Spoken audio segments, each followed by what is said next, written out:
we'll have something we remember right now that might have happened 10 years ago, and then we hold that with us for just a fleeting second or all day. It might be weighing on us, but it's all of those moments are parts of us, and how we interpret those continues to change throughout our lives.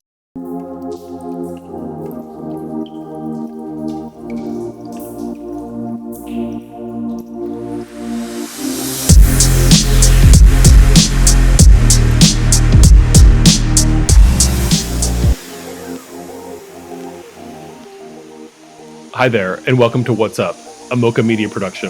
I'm DJ Hellerman, Deputy Director and Senior Curator here at moCa Cleveland. In this podcast, we focus on art now, conversations with artists about art, ideas, and why making matters. Today we're speaking with Kelli Connell. Kelli's a photographer based in Chicago, and her exhibition Double Life is on view at moCa until January 4th of 2026. Let's find out what's up with Kelli. I'm Kelli Connell, and I'm an artist based in Chicago. I feel like you're really good at these. I feel like you're really good at these. I'm like, oh my gosh, she's really good and comfortable at this. Having just spent some time in seeing the installation of Double Life here at moCa, wondering if you can kind of ground us in Double Life, the project. You don't work on projects. Even though photography can be very quick, you do not work quickly with photography. And this project has been going on for some time, since 2002. Mm-hmm. And I'm wondering if you could talk about that period of your life, 2002, how you met Kiba, and how you started thinking through the project of Double Life. Yeah, so Kiba and I have known each other for a really long time, actually, probably since 1995 or 6. We met as undergraduate photography majors at the University of North Texas. She was 1 year ahead of me in school, and it was several years later that we started to collaborate on Double Life. So neither one of us knew that this project was going to evolve to be a multi-year project that's still ongoing.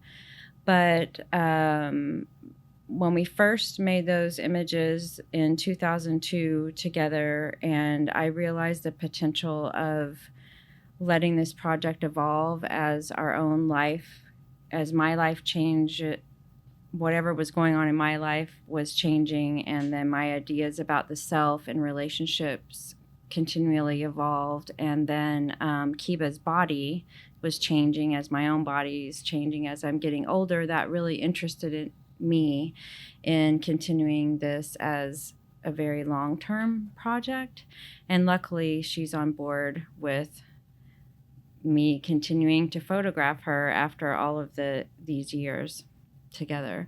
So what you see downstairs in the first gallery is what appears to be two women in a relationship in each photograph, but it's really the same one person doubled in each scene. And what I like about that way of working is, on one hand, the work reads as a relationship between two people, but on the other hand, it can read as different sides of the self, or multiple sides of yourself that you learn about over time, or that you just carry with you all the time. Let's think about, I'm wondering if you've thought about the future and what the future of Double Life will be. 10 years, 20 years, 30 years. Yeah, actually, it's kind of been a surprise to me as the work has evolved based on whatever's been going on in my own life. Like Kiba has been there for different moments of loss or celebration, and as I reflect on those, as my own life keeps changing, I continually have things to say about the self and about relationships. So I don't think that will change as I get older. I do think I'll want to comment more on the body and like females changing body over time. we are really used to younger women's bodies being shown in art, and I think it's really important to showcase the lives of and bodies of women who are over 50 and maybe even over 60 or 70 on up. Something you said earlier, you said it before, like the photograph will outlive us. Yeah. What do you mean by that? It's just an interesting thing with photography in general. Like all of us, like our vernacular photographs will outlive us.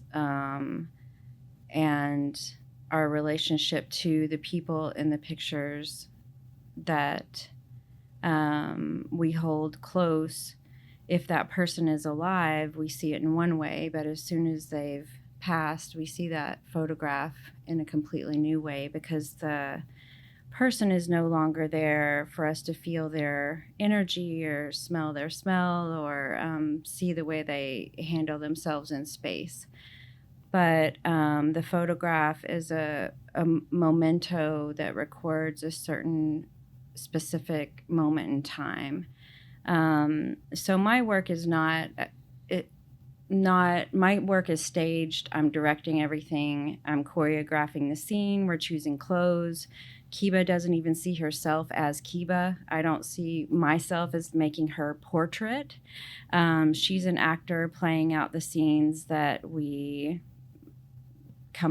I come up with, and we work together in that way.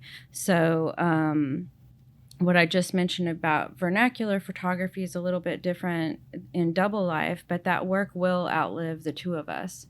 So for me, what I think is important about that is I feel like art is maybe some of the best art that I'm drawn to really kind of shows the essence of an artist.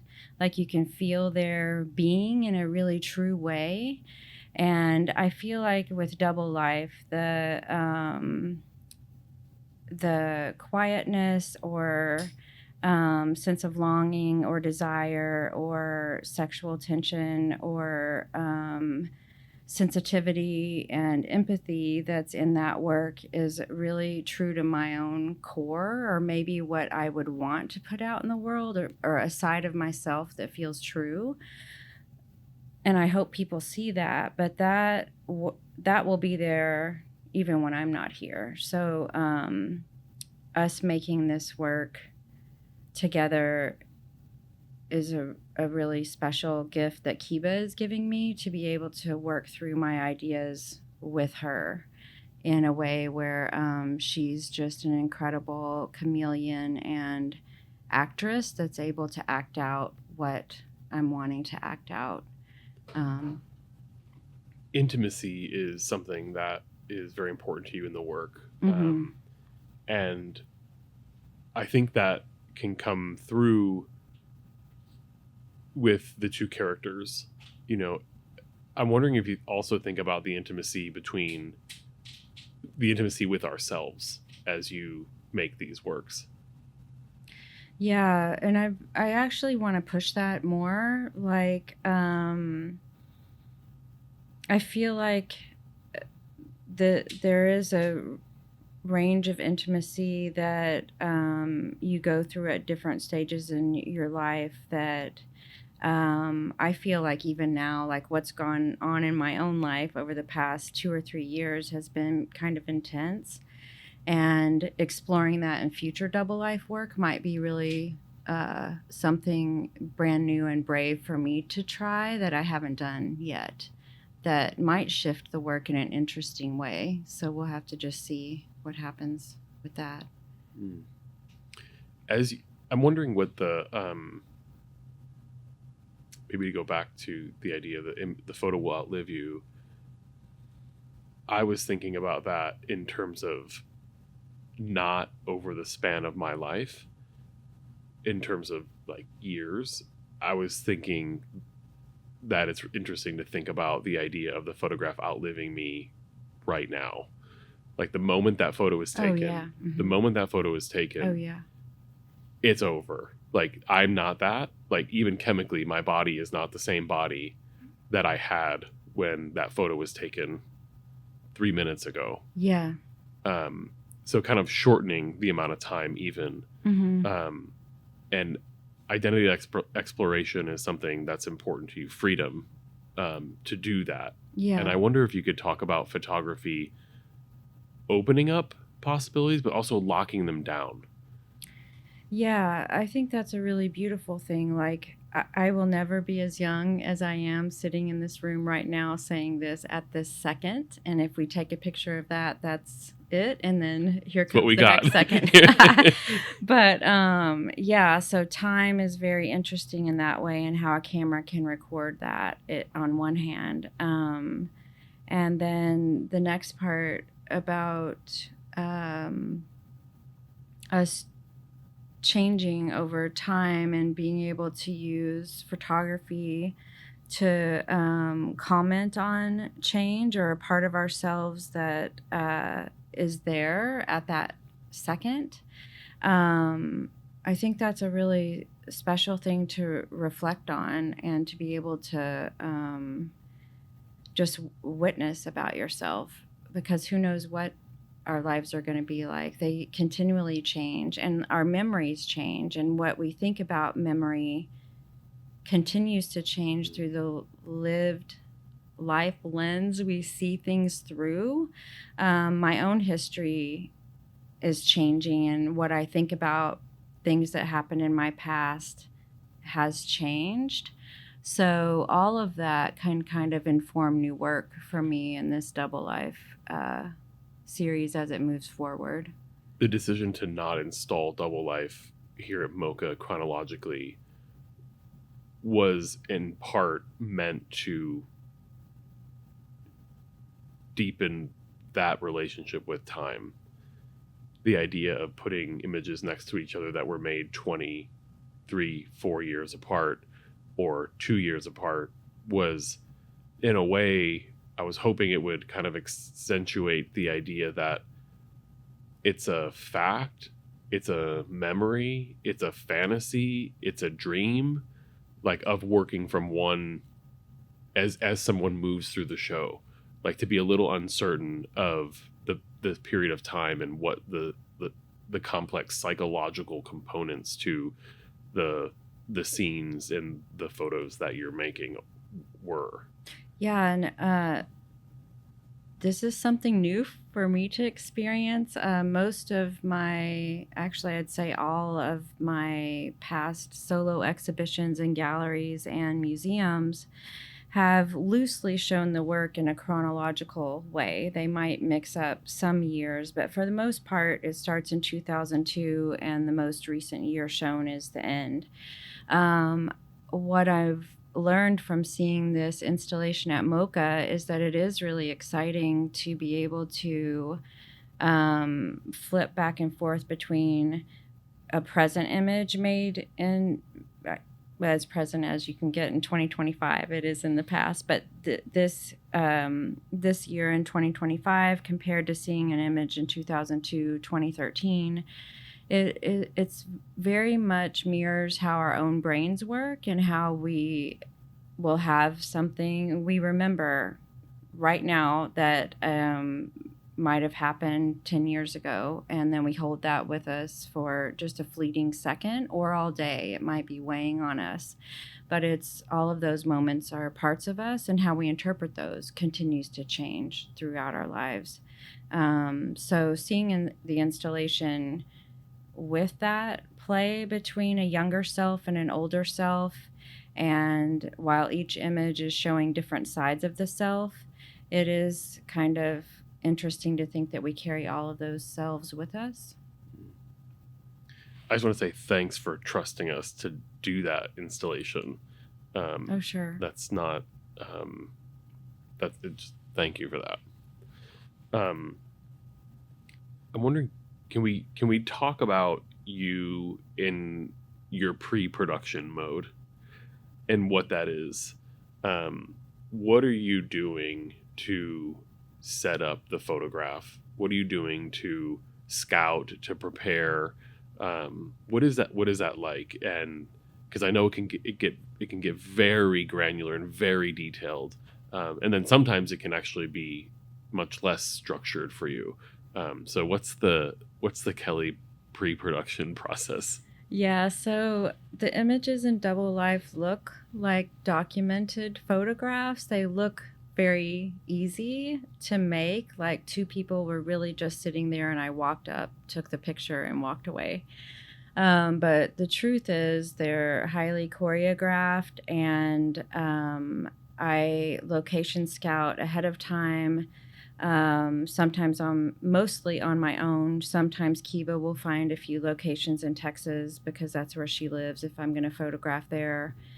And once we figure out the locations, we spend a lot of time on the clothing and the jewelry, the shoes. Sometimes I go buy clothes. You'll notice most of the clothing that you'll see in these photographs are pretty minimal as far as there's not loud text written on them or patterns, so that they can seem a little bit more timeless or not tied to a specific brand that feels too poppy, so you can get into an emotional tone. I'm really interested in color and mood.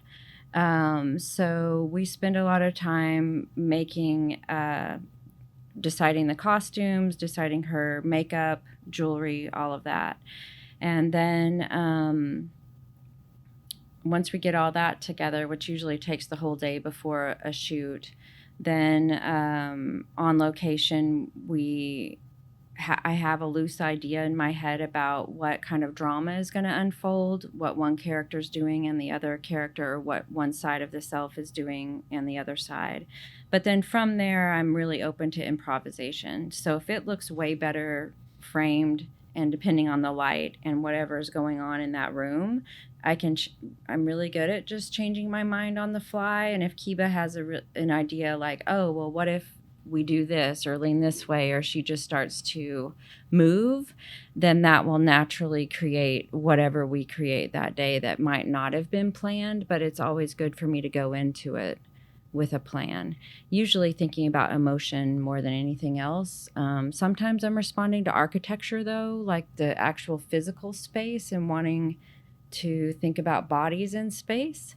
When you're structuring for emotion, what are the, like, for you, most important, or what are you most sensitive to when you're doing that that conveys emotion?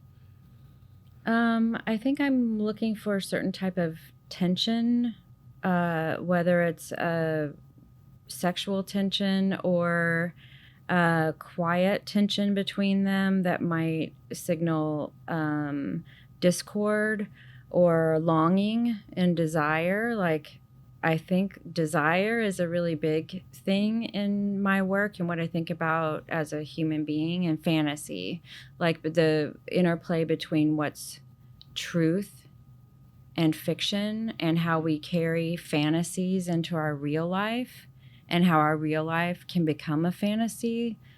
And we never really know what else is in someone else's mind in relation to what they think about the relationship that they're in with someone. What's real in that, or what's a fantasy? And at what point, when you first meet someone, there's a lot of fantasy tied to it. And the longer you're with someone, maybe the less fantasy is more there. Information. Maybe. So that it always intrigues me. Yeah. And then post-production, like, what is post-production like? So yeah, the pre-production is a lot of scouting, propping, getting the props together, shooting, and then I have to figure out, the post-production includes me figuring out, well, I should mention in the images, usually Kiba is responding to a stand-in. So my camera is on a tripod, on a self-timer. I'm running in the scene with her. I'm wearing one outfit. She's wearing the other outfit. And then we take several frames. We switch clothes and then act out the scene again. And sometimes, if I'm lucky, I have another friend that can respond to her. But I feel like, for the most part, the work feels more genuine or close or intimate if she's responding to someone. And I also like that the power dynamics are like the power of the photographer behind the camera is kind of evened out by me being in front of the camera with no one behind the camera, and we're just acting together. But in post, I'm choosing the two figures on the left and right, or top and bottom, that I know are going to hopefully work the best in Photoshop. Those two images I move into Photoshop, and on two separate layers, I'm erasing myself, and which will reveal her underneath as the second one, or on the left and right.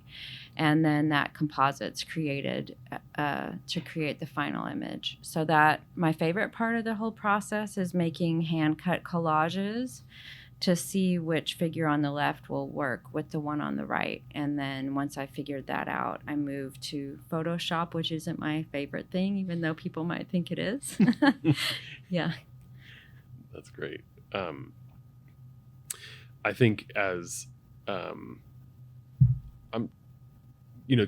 because there's so much of your practice that's out in the world, and there's so much, like an equal amount is you like being in the world, and an equal amount is you kind of like receding and working what I assume to be by yourself on Photoshop, probably for a long time.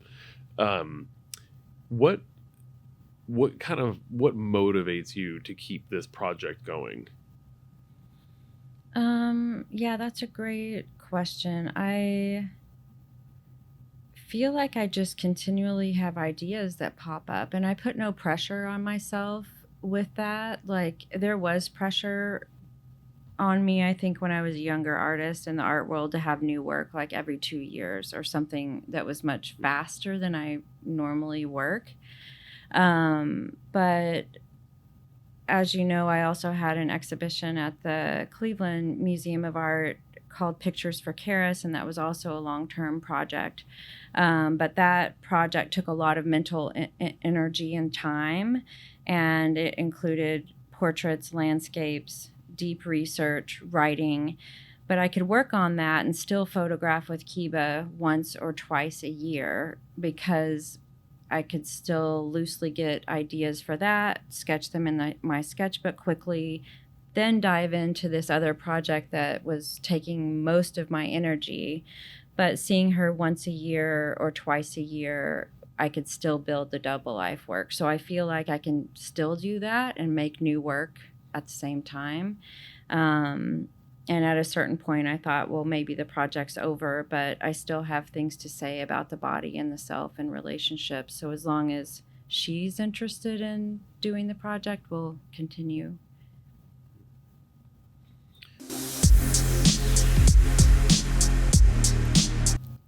Could you walk us through one work in 1 minute picnic? Okay, great. So in the picnic image, both characters, or both sides of the self, are laying on a quilt, and it's a beautiful day. You can almost smell the trees and the flowers nearby. And then there's evidence of a picnic that's happening. So you have just remnants of potato chips and apples, and then there's one art history book that, if you look up close, there's some female artists that are shown on the open page spreads. And then off to the side is a Polaroid camera with some Polaroids. There's only one figure shown in each Polaroid, so obviously one person picked up the camera and is photographing the other one. And I love that little nod, because we're used to, in each double life image, there being two in each scene. But for this special incident, we have one image where there's just one in each scene on those Polaroids. And I bet I have those somewhere if I look for them. Yeah.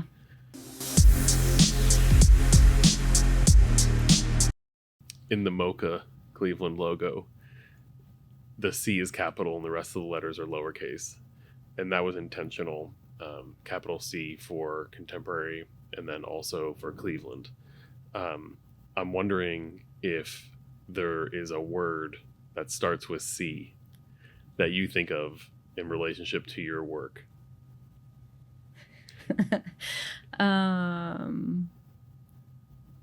Wow. That starts with C. My last name's a C, and that's the only thing I can think of now. I think it's compassionate. I feel like my work is really about compassion, and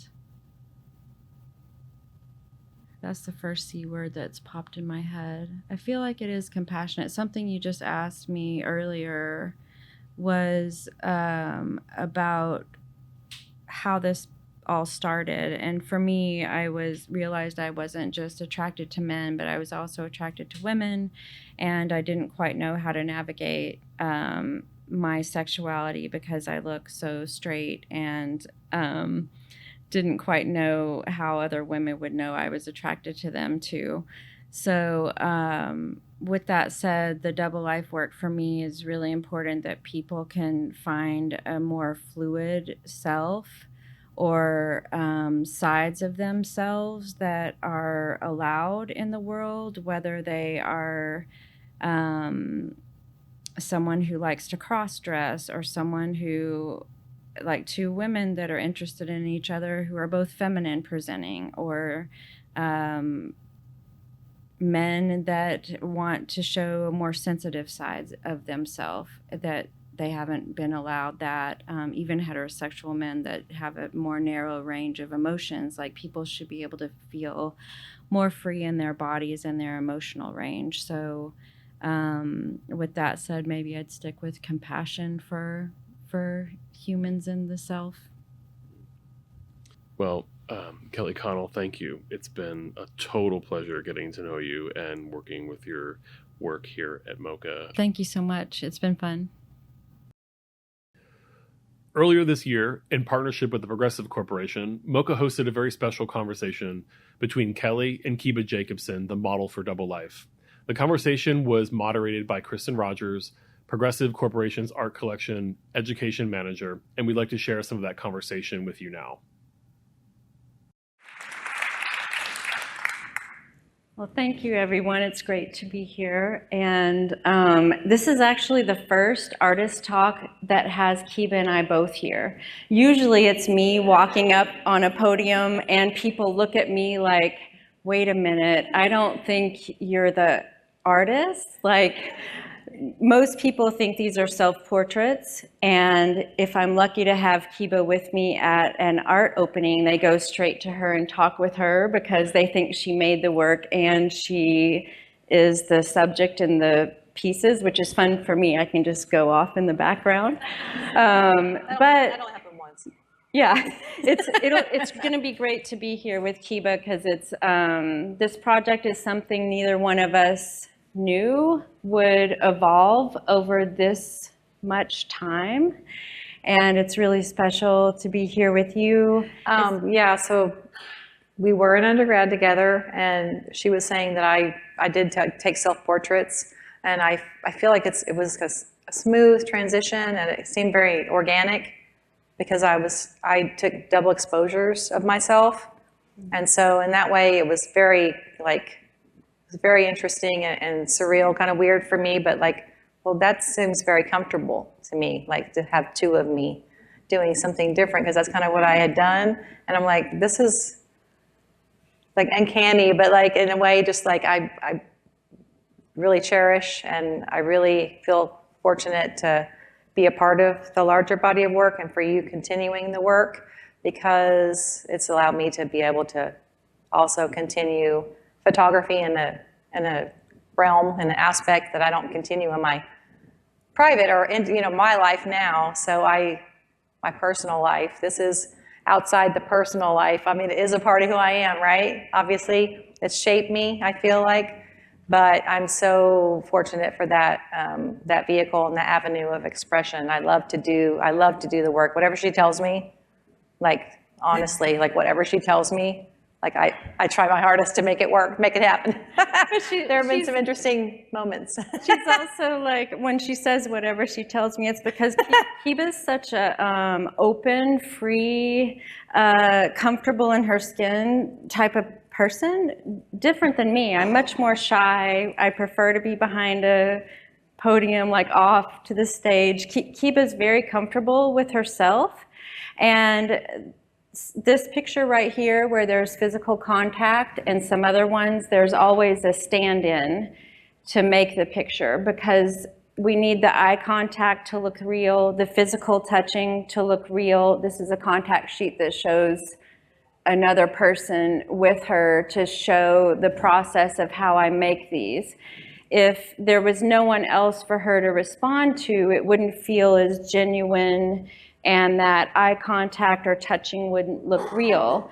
And in photography, I always had a personal problem or dilemma with the power the photographer has over the subject. When the photographer is behind the camera, they have full control really over what they choose to photograph. But with Double Life, I kind of found a way to navigate that by having the camera on a tripod, set a self timer, and often I'm running in front, sitting across from her. As the self timer is going off, I'm wearing one article of clothing. You'll see me right here. And it's the next one. That's me as the stand-in. And then we'll change clothes and act out the scene again. And then I choose which two negatives, when I was shooting film, or now which two digital images will be put together to make the composite in Photoshop. And I'm just erasing myself or erasing the friend that played the second person. But all that to say is that Kiba's so comfortable in her skin. If any one of you were the stand-in that she's gonna act out with, she would be completely comfortable with you because she's just like that as a person. One other thing I wanted to mention, Sally Mann, one of Sally Mann's daughters, Jessie Mann, who she'd photographed a lot, mentioned that she feels like for her being part of the artwork as a subject is like making art. And I feel like Kiba feels like that. Like I might show work in galleries and museums, and Kiba teaches high school now, but for her to be able to be in the work as a subject, she gets just as excited as I do to be able to do that. And I'm so grateful for you for just wanting to do this. I was telling Kiba the other day that like if she doesn't want to do this, the project's over. Like it's really all on her? Well, no, it's a two-way thing. We've definitely developed a relationship over the years that is it's still an intimate, I would say, very intimate one. One that we're both like desire, like the same outcome. And so if that desire, just like with a relationship of two people that are interested in each other, if someone starts becoming non-interested in the other one, that relationship's not gonna work. But like, I feel like we both still have that. And so it's able to kind of carry on and I think be evident in the work that's produced, I feel. Yeah, and DJ was mentioning thinking about the project evolving over time. When we met, these early ones that are showing right here, they were made when we were 28 and 29. So this is me and her when I was 28 and 29. And back then the scenes were like, we're playing pool, we're making out in a car, we're like really young, like just in college. And then as time moves forward in our own lives, we saw each other go through relationships and breakups and our dads passing away and everything that you go through in life that you experience with a good friend. So then when I'm directing her, being able to talk about grief and wanting to make a picture about grief or making a picture about a different kind of desire that's evolved over time past that young love that you might feel when you're in your 20s to something you might feel when you're in your 40s. And then also being able to celebrate a female body as they age over time. Now then Kiba and I are both 51 and 52. I think it's really important to show in art how the bodies change and how our relationships change over time too. So I wonder if you could talk a little bit about Double Life and the fact that there's a single person as a double person and how the body of work, Double Life, for you now, the artist? We've heard from others, but how do you see the correlation to empathy through the body of work called Double Life? Yeah, so one of the images in the other room shows Kiba wearing the same white shirt twice. It's the only one in the whole show that shows her wearing the same outfit twice. And that's the first image that I made that led to the whole series, because before that we had like 20 of her in a scene, 12 of her in a scene, and it felt really surreal, and you knew they were constructed and put together in Photoshop. But once I saw that one, I was like, wait a minute, this actually could function on two different levels, but it looks very real. Like, people might believe this, but on one hand, it could read as two people in a relationship, and on the other hand, it's like different sides of the self that change over time. So I've just been thinking about that a lot throughout the from the beginning of the project to now, how much we change over time and what we learn about people through the relationships that we're in.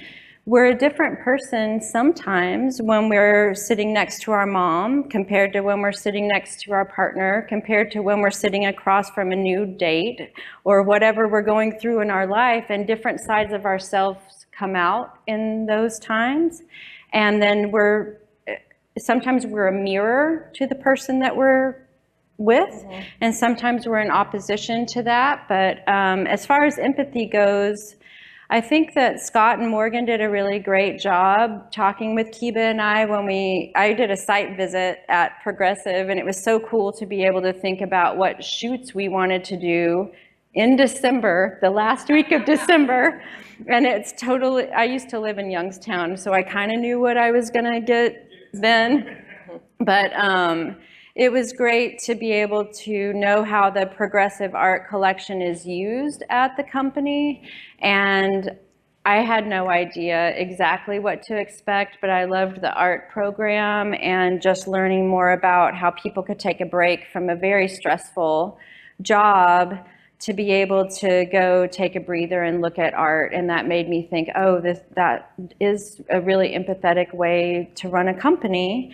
And I think that the emotional tone that's in the work does have an empathetic feeling, or sometimes it's a sexual charge or a charge where a fight might happen. But the whole thing, if you look at it all, it's just like moments in our life that we experience that I hope comes across in a really empathetic way. It's like, what's the intention that you would hope that is extracted from the body of work? Right. I think for me, I mean, honestly, when I have someone come up to me in a gallery or museum, and maybe they're from a smaller town, I've had a couple people come up and be like, hey, I live in a really small town in Texas, and I see myself in your work, and it gives me hope for what my work might be, how I might be able to live my life in a way. And that being able to have a life that is much more broad or open than what society sometimes wants to like put us into boxes or prescribe things. I think for me, having people feel like they can be, it's like what you say, like just be themselves, where there's kindness and love and openness towards fellow, it's a humanist perspective about humans, really, in the way. Did you want to reflect on that, Kiba? Seeing yourself and others, I think helps, and the work definitely kind of portrays that. That's the nail on it. Yeah, right. I've never been a Progressive employee, but I'm imagining that any job that is stressful and you're dealing with people, I deal with high schoolers. Yeah. Do you see what I'm saying right now? And I have to tell myself, like, I've been there once, like, I was that stupid one time, like, just kind of, sometimes you have to edit what you say, I'm sure, but you can at least be like, I'm trying to, like, empathize with this person I'm dealing with. It could be really helpful in a company and with your fellow workmates, I'm sure. Yeah. In your all's process, making the images, I'm wondering, Kiba, particularly with like, how does the collaboration unfold? Are there moments where you're looking through the viewfinder? Are there moments where you're discussing the shot? How does all that unfold? The collaboration is something I love, but no, the shots are framed by Kelli. That is definitely, the shots are composed, I will say, because I mean, I'm merely a instrument and she is so she's the directing and things. Sometimes something will happen and it'll be, well, what about this? And she's totally open to that. So that collaboration, with why don't we try this? But the shots and the ideas, because it's her work and her mind that's behind it and her feelings she's wanting to have come out through it. Usually I'm just trying to figure out the best way, like if there's anything I can interject, or maybe this, or what about this? And she's most of the time, I would say all the time, like, yeah, let's try that. Or that sounds great. Or so it seems very symbiotic. Yeah, I think often our relationship is kind of like I'm a director and she's an actor, and it's all about the choreography that happens between us. I usually have an idea that's tied to an emotion or location. We spend a lot of time on clothing and props, and Morgan and Scott have seen us lay all this out. But so I have a loose idea usually. Sometimes we make images on the fly, but once the scene's set up and I say this one feels this way, this one feels that way, and then Kiba starts to act that out, if she has an idea and says, hey, what do you think about this? Then we'll just riff off of that, which I'm really open to, which is really fun. Makes it fun for sure. But I was telling someone the other day too, like if I was gonna take Kiba's portrait, how I think about her as a person, I would photograph her very differently than the work I'm making. She's more of a vehicle that I'm working my ideas through. So I think the emotional tone of this work looks much more like how I feel on the inside than how I would make a picture of her as I see her in my mind. Thank you.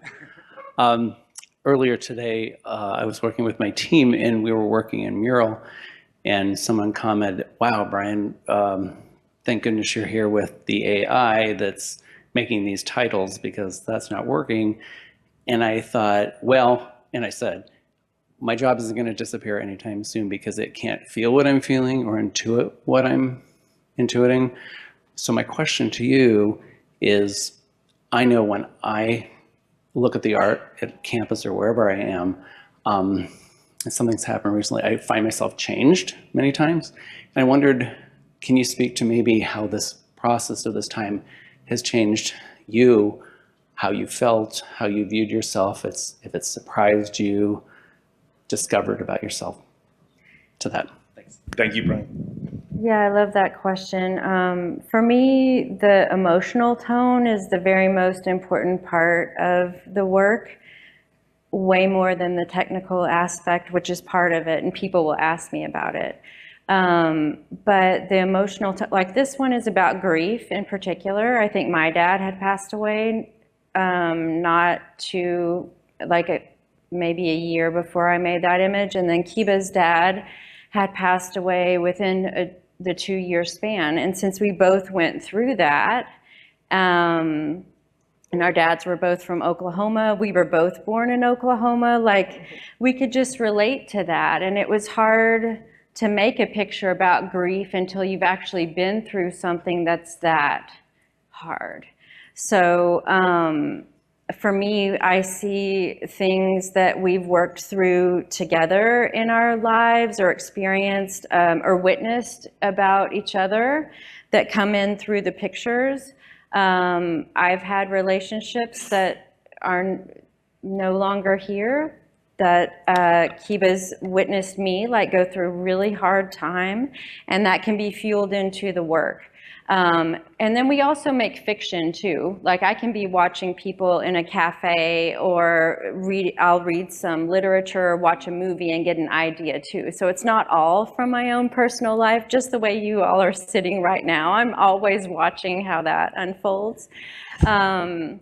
But yeah, it's just been a real gift to be able to work with someone who's a chameleon like that, but also has a connection with me over that amount of time because we've known each other for so long.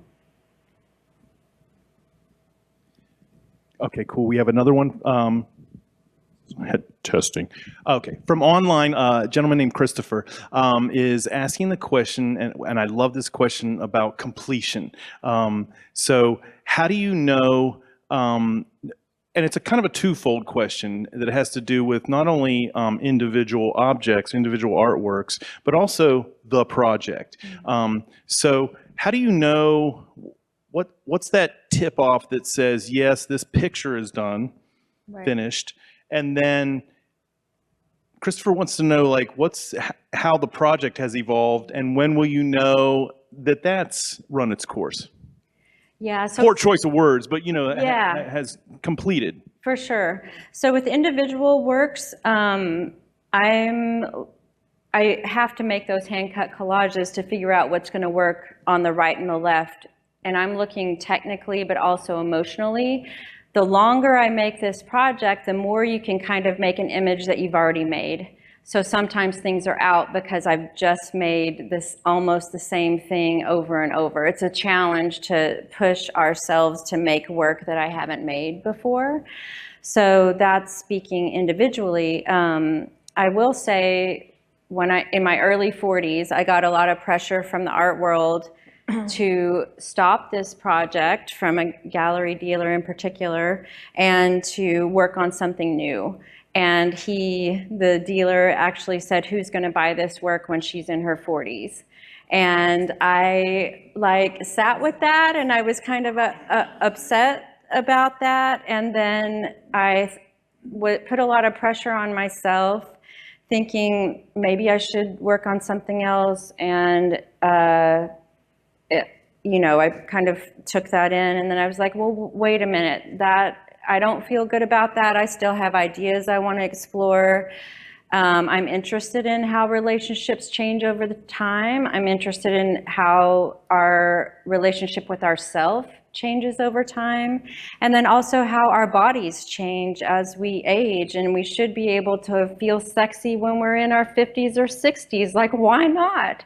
Or whatever the emotions are. So it feels really important to me. So I just decided we were going to continue the work, whether it was purchased or not by collectors, and hopefully museums can acquire it, because it is more important for me, because it will be part of history and outlive us, actually. But yeah, there was a moment where I thought this might be over. So to answer your question, I don't know if it will end until one of us gets too sick or decides that we don't want to do this anymore. I mean, if Kiba doesn't want to do it, then it's over for sure, which is totally, I would respect that. It would be a breakup. It'd be very sad. It would be like tears probably from my end if that was determined. But Well, yeah, we really enjoy this. We only do this like once or twice a year, truthfully, because I like having enough life pass to where I have time to reflect on what kind of work I want to make. So it's usually 1 or 2 shooting sessions per year. It's not like we photograph often. I live in Chicago, she lives in Texas. Often I'll fly her to Chicago to make work, or I'll go to Denton. But it's usually just once a year that we spend time together for this. Well, may the work super continue then, and to that unempathetic dealer, we have words for that person You're too. good. And we have time for just one more question in the audience here, and I'll hand it over. You talk a little bit about like building some of your narratives, how you do it with your own personal life. I'm sort of curious, Kiba, because part of what makes these so real is how you are acting in them. You talked about being a director, and this is an actor. So how do you get yourself like in this character if it's a scene that maybe isn't something that you've felt or been part of, but you become then this character? And do you love that? And does it get away from your own, your I do love that. I do love that. It's kind of like when I was undergrad, a lot of times I would put on a wig and it would just kind of have this like release of just like whatever, it was not me anymore.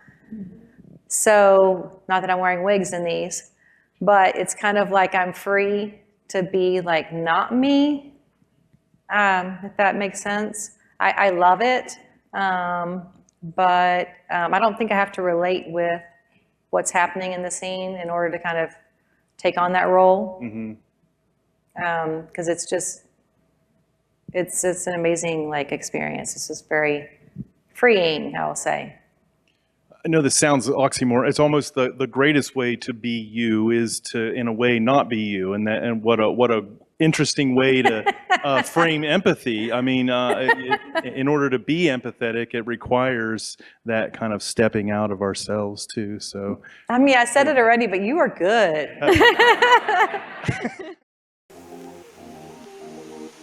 Thanks for listening to this episode of What's Up, where artists share their process, passion, and why art making matters today. For more information and show notes, check out mocacleveland.org. Please like and share this episode, and as always, subscribe wherever you get your podcasts. See you soon.